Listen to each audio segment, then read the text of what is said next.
Friday, August 25th. I'm Tim Ryan. I'm Lauren Prisbel. Hurricane Harvey gaining strength as it heads to the Texas coast. It's a Category 2 storm, could produce winds up to 125 miles per hour, a 12-foot storm surge.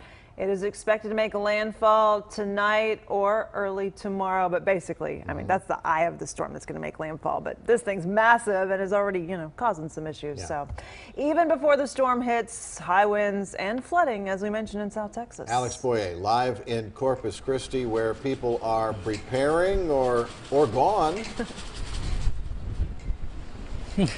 I think you have a little bit of both, Tim and Lauren.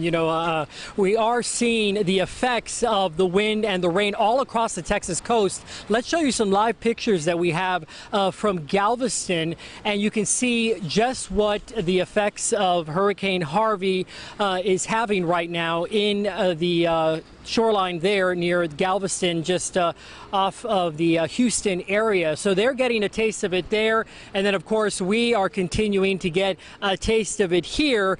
We're starting to see deteriorating conditions here along the bay here in Corpus Christi. I'm going to step out of the way. We've moved a little closer now to Shoreline Boulevard. Across of Shoreline Boulevard there, you see a lot of boats in the marina there. That is the bay, and a lot of people deciding to leave their boats there and ride it out. Now, a lot of people are also choosing to stay here, which is not what the mayor is really asking people to do. They're hoping that by staying in high rises here, they will be safe from coastal flooding. But as of right now, the city of Corpus Christi remains under a voluntary evacuation. And beginning at 8 o'clock this morning, just 2 minutes ago, the city resumed its free bus service, busing folks from Corpus Christi to the San Antonio area, where there are shelters set up to house folks there to ride out the storm. But I can tell you, despite the warning from meteorologists and city officials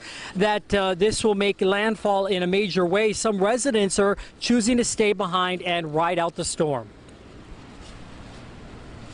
And Alex, if they do, you hear these warnings all the time. You do so at your own risk, and it's quite the risk if we're talking about a 12-foot storm surge along some parts of the Gulf Coast.